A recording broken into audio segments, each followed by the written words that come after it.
Hey guys, and welcome back to Blood and Bones. And it's a pretty exciting time in the Blood and Bones universe right now. We have upgraded to 1.1.0, and actually even past that now. Now we're at 1.1.1, which just has a few more bug fixes. So yeah, I'm on the new version right now, and quite a few things have changed. I actually produced a video talking about how to finally get to the Deep Dark, because I got all the components, but well, we don't really need to go to the Deep Dark so much anymore, because all the fantasy ores have now been moved to completely other dimension, and that is the Witchery Dream World dimension. And I'm going to go into how to get there in the next episode, which I'll actually post very soon. In this episode, I'm going to give, a little bit of info about the changes that have come with 1.1.1, and then I will cut into the episode that I produced prior to the change, because it actually has some really cool things in it, especially about these red power transportation tubes, and how to get emeralds from villagers, and set up an automatic fishing system like I have here. So while some things in that video that I said might not apply, like how we want to get to the Deep Dark to get the fantasy ores, a lot of the things in the video are actually really relevant. It will probably help you guys out a ton. Like, check out this awesome storage system I have here. I want to get some stuff. Let's say I want to get some quartz glass. Let's say 7 or all. And I just click submit. And bam! It just shoots it right out to me. Isn't that awesome? And if I want to input things, I could just throw it into here. So I'm going to cut to the video that shows you guys how to make this in a bit. But first I'm just going to talk about a few other changes to the mod pack. Now, one of the biggest changes and one of the things that's caused probably the most drama on the forums are the changes to hunger and food. And if I mouse over this, I'll show you what I mean. Okay, and it says melon juice, unfulfilling snack, nutritional value 11.11, so 11.11. And that means that this is actually going to give me 0 hunger if I drink this, so it's completely useless as is. And that's because I've eaten it 8 times out of the last 30 foods, which is in excess of the cap. Actually, it's about at the cap, which is 9 in this version, I believe. So that's why it says 1.11, but it just rounds down, so you lose it anyways. So to actually get hunger back, I'd have to make a different kind of food. So you got to rotate your foods now. There probably will be some additional changes made to this in a bit. But for now, let's just make, I don't know, maybe some donuts. I can make donuts pretty quick. So you just need some wheat, mortar and pestle, and I believe a pot. And we just go like this. We get our flour. We need to make that into some dough. A mixing bowl and some salt. And yeah, I'm doing this all on camera just to show you guys one little thing. Okay, so we got our dough, we got our cooking oil, we got our pot. That allows us to make donuts, and you see it says not eaten recently. So that means I can eat this and it will work just like normal food. However, when I'm done eating it, and now I mouse over it, it says nutritional value of 77. And that's because I've eaten it recently, so it actually won't refill as much hunger as it usually would, which is too bad. But like I said, some changes are going to be made to this. I think one thing that's going to be done is, it's a pretty drastic decrease of 25% just for eating it once. So I think that's going to be leveled out, so it's going to probably be a little shallower at first. AMS was actually posing that there actually isn't any decrease till you hit the cap, and then it's 0, which I think is actually an excellent change you could make. But yeah, if it's that or a gradual decrease or whatever he decides, I'm sure it'll be good. It'll all work out in the end. So yeah, that's the food changes. However, there were some food changes that I think a lot of people are gonna like, especially the hardcore players. Food grow like way faster now. Like, check this out. All my crops, they're like all ready. I have far more food than I pretty much know anything to do with, because I was playing on the older versions where you had to set up a lot of food plots just to feed yourself, and now I have like a ridiculous excess of food. You look out here, my cactuses are even growing farther, my sugar canes are all maxed out. So yeah, food's not something we're probably going to have to worry about.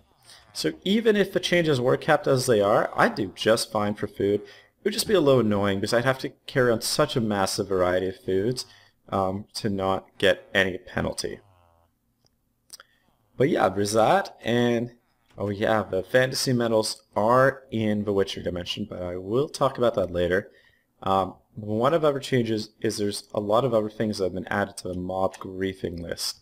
And I actually haven't heard it just recently, but before I was on camera I heard creepers blowing up like everywhere, just taking out like little bits of cobblestone, just little things that I've kind of forgotten around the place that are now on their griefing list. Oh! Speak of the devil, creeper just blew up somewhere, just destroying some random item. I don't know. So I'm going to have to go around and clean out certain things that are on the griefing list, like these, I think the crafting tables, these fences, all this cobblestone that I'd sort of build a wall with there. Yeah. Oh. Another major change is the tools progression. I can't believe I almost forgot about this. But there are now 10 progression levels. Actually 11 levels if you count boosting Descalicor or whatever it's called. But yeah, I'm not really counting that. So there's like about 10 levels now as opposed to 5 before. So there's really a lot more progression in the tools. Yeah, oh man, that's going to be a whole episode in itself. There are a few things that are kind of annoying, like this, the rock series, actually isn't a very good metal for making weapons compared to other fantasy metals. Well, actually, I don't have too many cleavers to compare. So this sword, oh, this sword is almost nothing. 1.5 to 3 hearts, and that's because it's the rock series. While this sword here, which is Amerdreen, does 4.5 hearts. So yeah, it's quite a bit better. So yeah, if you wanna find out all these changes about the metals, I have posted my metal spreadsheet. I posted it once before in a previous video, but I will post it again in the comments for this video so you guys can take a look and look at all the changes yourself. If you're continuing a world like I am now, well, there's going to be some buggy things. Some of the progressions are going to be wrong. Like this says mining level cobalt. Cobalt's not even a mining level anymore. So yeah, when you mine a bit from this or boost it, these values will reset to some degree, unless it's already boosted, and then it won't go down. So some of your pickaxes actually might be able to mine at a higher level than should be possible, and it's a bit of a bug created by upgrading. You can fix it just by putting a new head on your pickaxes or your various other tools. But it shouldn't affect things too greatly. It might knock you up 1 tier. Anyways, but yeah, that's so something I will do off camera is I'm going to switch out some of the materials, which I will tell you guys about next episode. Because I don't really want to cheat too bad.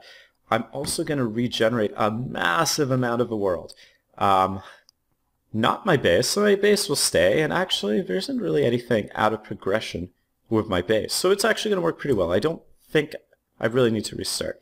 However, I will be regenerating the entire nether, just because the nether ore spawns have been changed so drastically.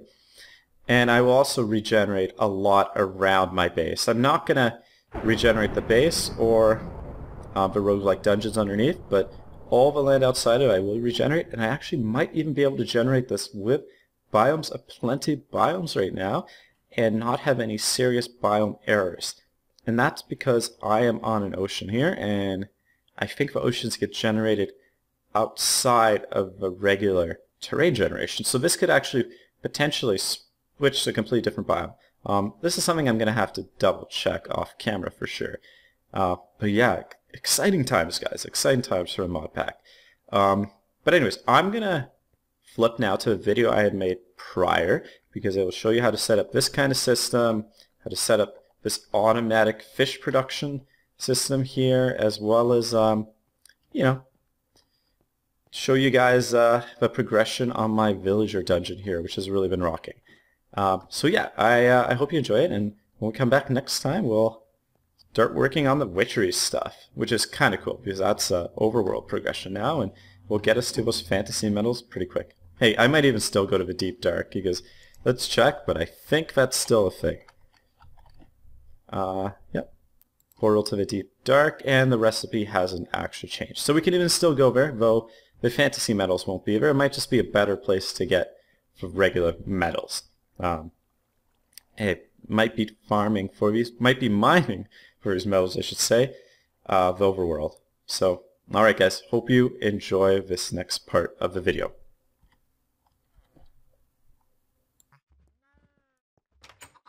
As you can see, we got little babies running around. So I think this is a female villager. The rest of them are dudes, I guess. Not very good looking. None of them are, to you. But anyways, we got some decent trades where we can get emeralds. So we can get raw chicken for emeralds. That's a lot of raw chicken though. Started up a little chicken farm here, but it's slow going.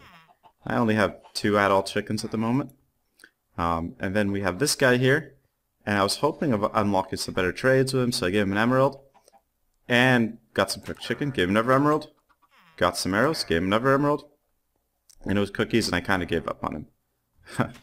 But there is a useful villager somewhere. I think it's this dude, yep, and he trades cooked fish for an emerald, as well as raw chicken with slightly better price. But this cooked fish is what we're really after. Hopefully this doesn't disappear. Nope. Okay. Let's do this trade again.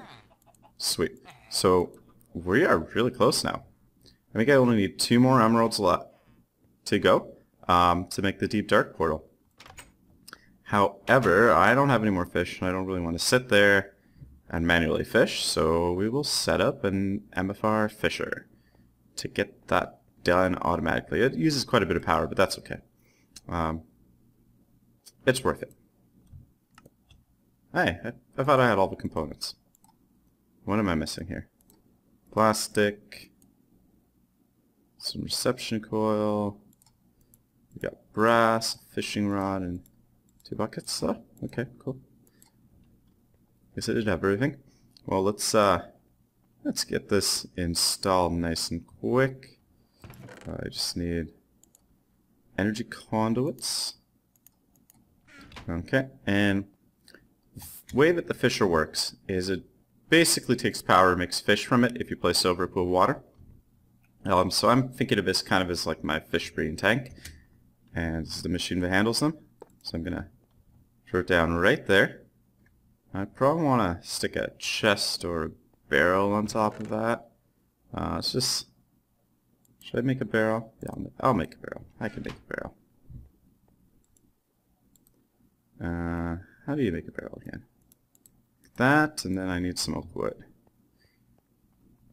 Like, I'm pretty excited here. Going to the deep dark is something I've been looking forward to for a long time.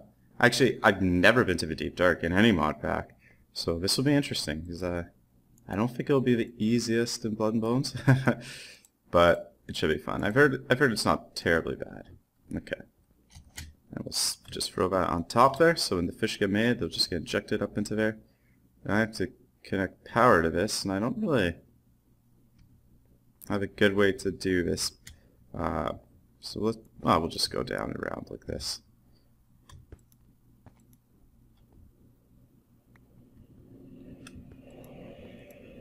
It's not the most elegant way of doing it, but that's fine. I think this is just going to be kind of a temporary setup anyways, and then later I'll move this fisher to a better spot, because I want this to really be kind of my workroom, and I don't think I need fish production in my workroom, a fish farm.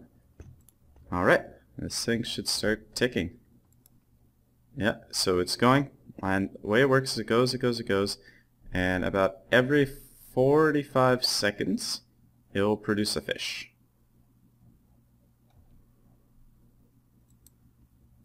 Well, maybe it has to fill up the power first.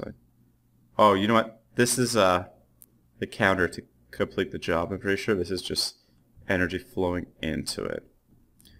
Hopefully this doesn't deplete too much power running this machine. We shall see. I might actually be in a situation now where I want to increase my energy storage and also get another dynamo. The only thing limiting me from expanding my energy setup is my water, but as you can see, this tank just barely even depletes, so I can probably run more steam dynamos. Would you look at that? We got fish. Automatic fish production of this machine. Yeah, I know you guys are thinking MFR can be kind of OP sometimes. You just, hey look, it's a magic block that makes fish from nothing. Okay. Anyways, I worked pretty hard for that magic block, so I'm going to use it. And fishing is boring. You basically make fish from nothing but your time. So it's not that big of a difference anyways. Alright, wow, this is almost full. You know what, let's go. 4, 5, 6, 7, 8, 9. Sorry, I was going to say, let's go and make some double compressed cobblestone. And get working on this portal. This is going to take me a little bit of time. I'm just going to be going like this. I guess I could set up a cyclic assembler or something to do it, but I'm probably just going to do it all manually. Yeah, and I'll be back in a bit once I have all this cobblestone compressed and enough fish to get the emeralds, because we are so close to that portal right now. Like, look at that. Just 3 more emeralds and that is it. Alright, I'll see you guys in a bit. Okay dudes, let me show you what I got. Oh yeah, 9 emeralds. And we are that much closer to the portal to the deep dark. There we go. There's our block of emerald. We got the 4 essence of darkness. Now the only thing left are the 4 quadruple compressed cobblestone. And we have 2 of them. So we're pretty close, and we're most of the way there to a 3rd, and this thing's filling up pretty quick. However, don't quite have enough cobblestone, so in the meantime, I will go and do something else. Let us work on sorting system. Now, I've mentioned this before, and that's why I went to get all those dye trees and various dyes a couple episodes ago, because it takes quite a lot. So, if we go to ProjectRed, I think it's like that, yep, okay. And then we can see the various components that we need to make one of these sorting systems. They're not these bundles of cables, they're these pipes. You need quite a bit of item transport pipes. So those will be quartz glass heptazone ingots. Yeah, I can make those. It's not that big of a deal. Now, I'm also going to need quite a bit of routed interface pipes, or request pipes. And yeah, and that's mostly it. There's like crafting pipes, junction pipes, extension pipes. We'll have a few junction pipes probably, not a ton. And the crafting and extension pipes, I probably won't really use a whole lot of them just now because they're bugged at the moment. Basically, they work perfectly fine, except when you reload your world, things you have saved on these data cards that are needed to use the extension pipes get reset. And it's really kind of annoying to have to keep on programming these. So I'm not really going to touch this right now. You guys don't have to worry about that. But I will show you how to set up a very kind of basic sorting system of these pipes. If you've watched Anaso's videos, he's probably done a fairly similar thing recently as well. So you might be familiar with that. But anyways, first thing we're going to want to make is a whole bunch of pipes. So I'm going to need to make some quartz glass. So I'm going to get started on that. Also, going to need to make these routed junction pipes, not because I'll be using a whole lot of them, but I think that they're necessary for the interface pipes. Yeah, they are. Okay. So we're going to need those. And basically how this works is the transport pipes just move items along the pipes. They're like kind of like Buildcraft pipes in the way that they work. Now the interface pipes interface with storage. So, and to make those you need the routed junction pipes. That's what I'm going to need to make routed junction pipes. And they're actually kind of expensive. A lot of redstone, a lot of gold. Got to make these guys, which need aluminar, even more quartz glass, heptazon. So this stuff doesn't come cheap.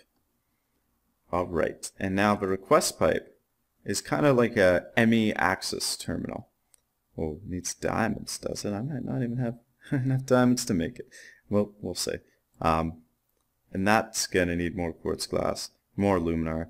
All these things need aluminar. They're pretty expensive. Oh, excuse me.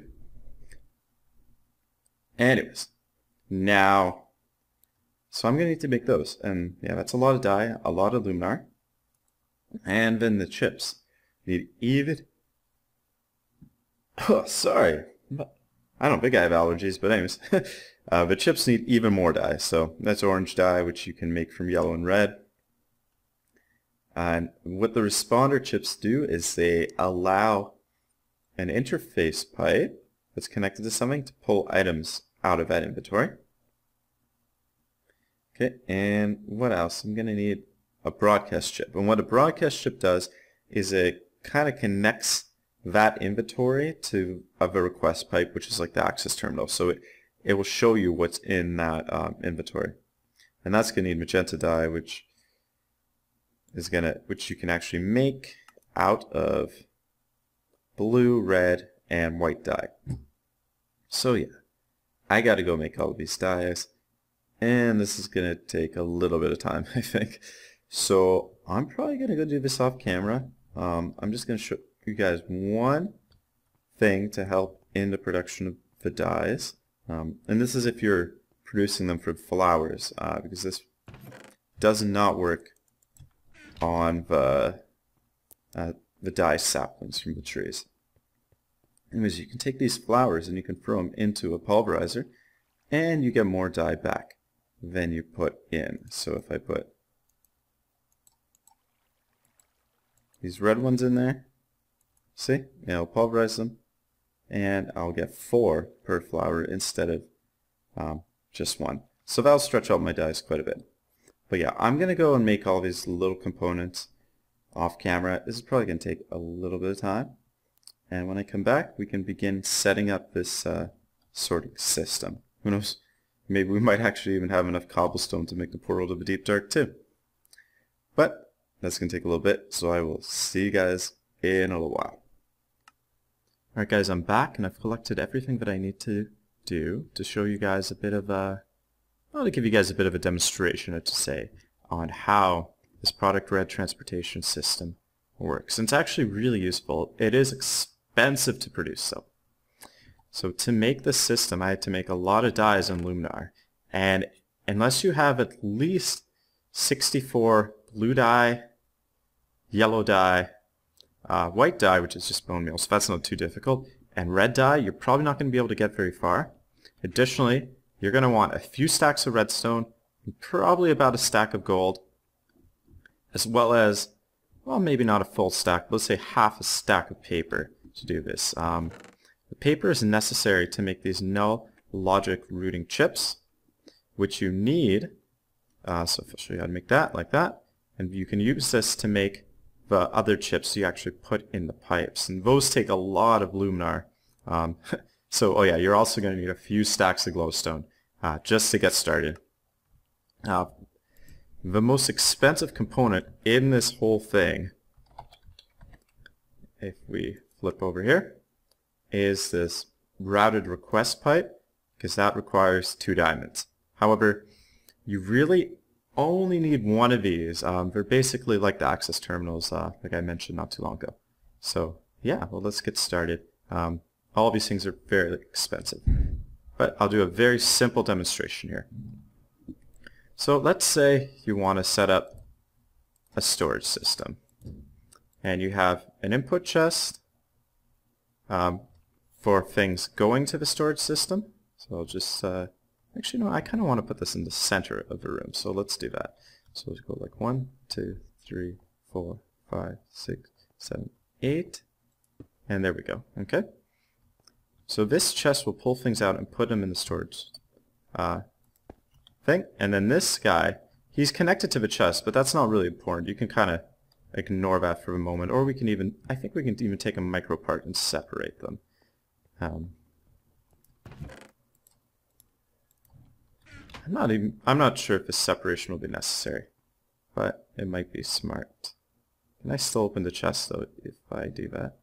Oh, come on. Oh, shift click. There we go. Alright, so, yeah, now I can't open it. Great. Alright, well anyways, we'll just forget about that micro part for a second.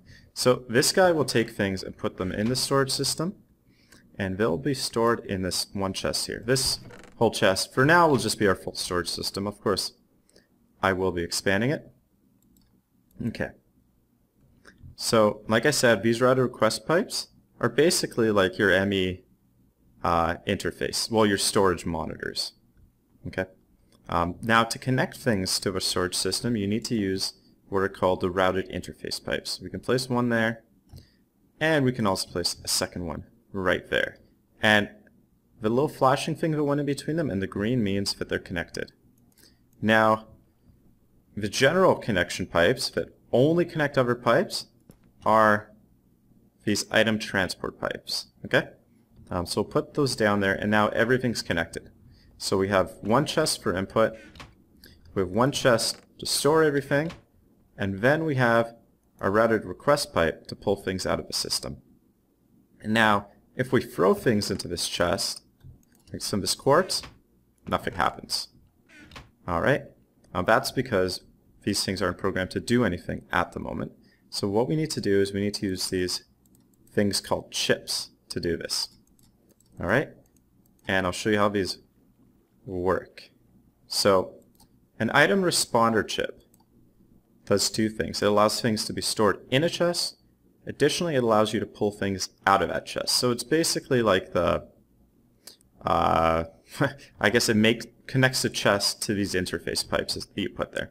Alright, and once you make one of these chips, which, like I said, they're kind of expensive, what you want to do is you just want to take a single chip, okay, and right click, just anywhere, and it'll bring up this interface, okay? And this interface allows you to do two things. It allows you to change the priority on it, and that's kind of like if you've worked with ME storage buses, it's the same idea. It'll just basically say if it will go before other chips when an action needs to be taken. So if I put this on the chest, it'll preferably want to store things into this chest or pull out of this chest over other chests. Okay. Second interface is a filter. And what this allows you to do is pick what will be stored in here and what won't. Now, the default mode for these things are items are whitelisted, which means that unless you put an item here, nothing will ever be used here, okay? We want to change that to items are blacklisted, so now this will put anything into the chest. Additionally, we want to turn metadata off and MBT data ignored.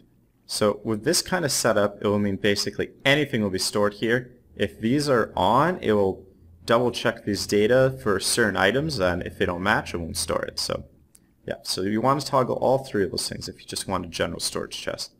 Okay, so now what we want to do is we want to throw that chip in there, item responder chip, and we're going to need an item extractor chip. I've only made one of these because that's all I think I need for this general purpose. And once again, you want to take this and just right click anywhere.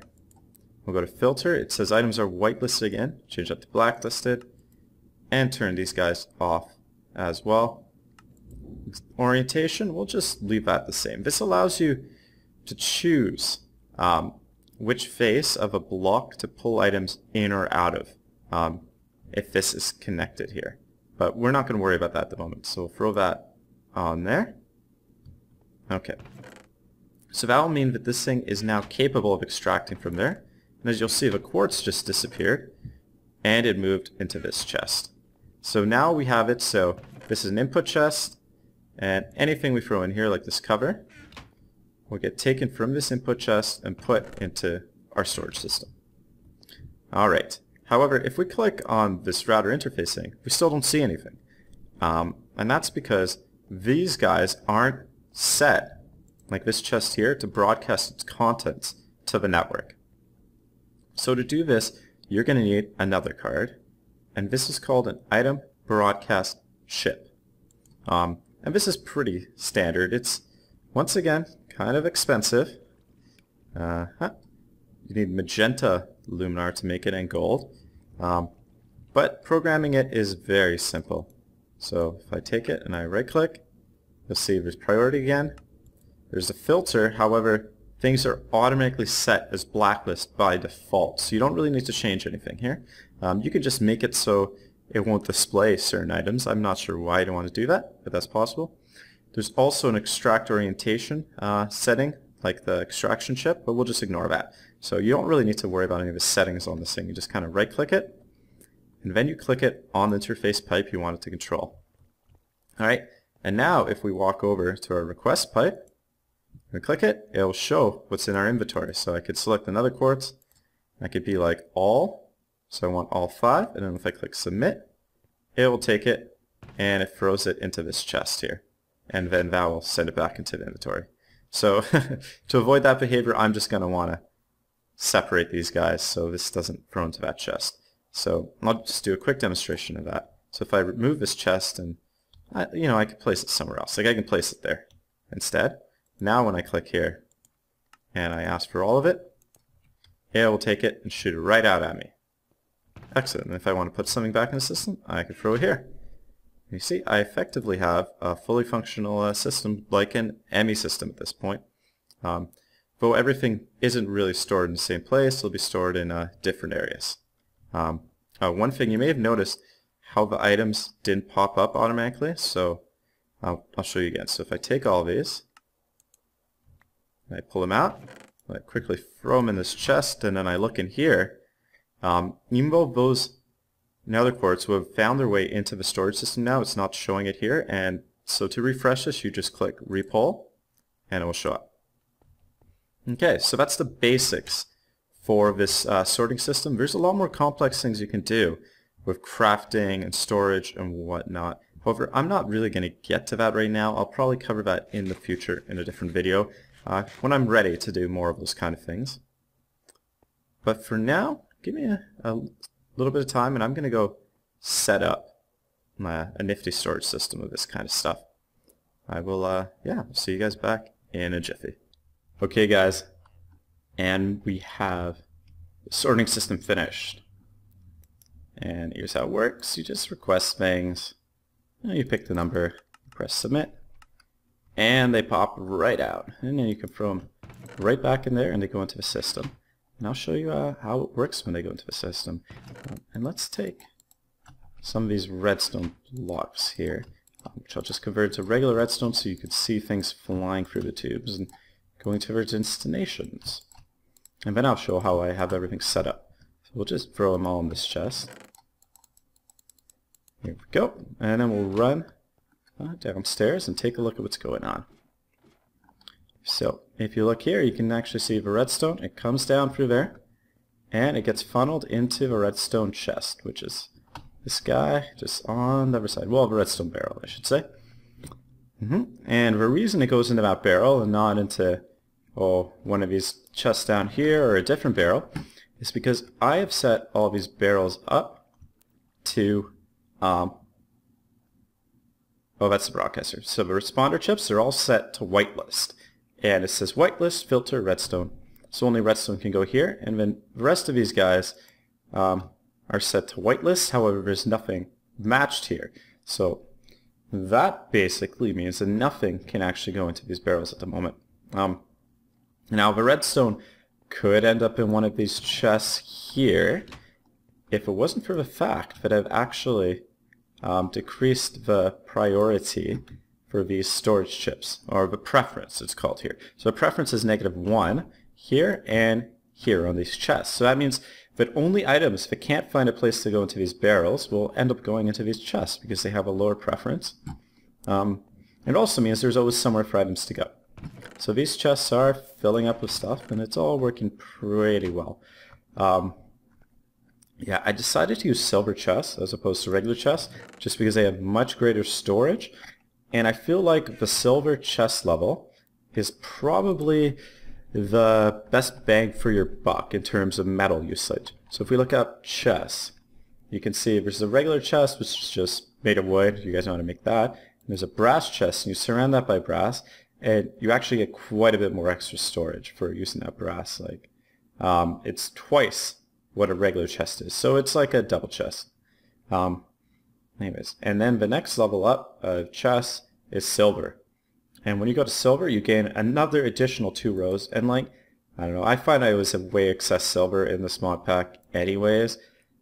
This might be changed a bit in 1.1.0 with the new ore generations, but up to this point I've had a lot of excess silver. Now, you could go up another level to gold, however you only get 1 extra row and you have to use 8 gold, so it's not really worth it. If I could recommend it, I'd say just make the silver chest. And these silver chests actually store more than a barrel. So, I don't know, maybe I should just put chests here instead of barrels, but whatever. Yeah, I like the barrels, and plus you can upgrade the barrels and make them store like a real ton of stuff. So yeah. So yeah, this is how I got my system going. I have made one more change to it. Oh boy, I'm about to starve to death. And that's just over here where I've upgraded one of these chips. And the way you do that is you take the chip out. Oops. Fantastic. Fell down. Where's this chip? Oh, can I even reach that? I'm gonna starve to death hopping up to get these chips pretty soon. But anyway, so you get these chips and you need to make a device, which I think is actually probably in the system here. Yep, this router utility. Come on, give us a router utility. And you make this thing just with this simple recipe. So redstone and emerald and iron ingots. You do need an emerald, so it's not super cheap. And this is an incredibly confusing interface. But what you do is you take your chip and you put it in the center, okay? And there's a left side and a right side to the chip, and there's an X, Y, and Z component to each side, and all these numbers, and it looks unbelievably confusing, but it's actually not that bad if you understand how it works. So the left side controls the delay between action of the chip. So if it's an extraction chip, it will control the delay between extractions. And what you do is to upgrade this value, you got to put something first in the X slot, and that'll upgrade it to 25. So that's why it says delay equals, latency is 25 and delay is 100 minus latency, so the delay now is only 75. If we put a second chip in the Y slot, and these are like these little upgrade cards I'll get to in a second. Wow, creepers blowing up like crazy. Then that would increase the latency plus an additional 34. So it would be 59 now, I believe. Yeah, okay. And then on the R side, it's the exact same thing, except these upgrades now increase the stack size. So the first upgrade will increase it by 8, the second one will increase it at number 16, and the next one will increase it at number 32. To make these upgrades, you can just go to NEI, and we'll just look up LX upgrade. So this is the one I made for the delay upgrade, and it's pretty simple. You need something called null logic chip, which is just redstone and paper, and then after that it's just some more redstone and some gold, and you get that LX chip. And then that chip you just drop in this L slot to upgrade your card. Okay, I've gone through this stuff pretty quick, guys, so if you have any questions or you want me to cover other aspects of it, let me know. I probably will be getting back to this fairly soon because there's a whole auto crafting part of this mod that would be really useful in this pack, especially given how late game AE systems are. So yeah, that's something I'll get to later. But for now, I think that ends this video. I suggest you guys go out and you play the 1.1 packs and yeah, explore them for yourselves because there are quite a few changes. Oh man, those creepers are just blowing up all over the place. But anyways, thanks for watching guys, and I'll see you next time.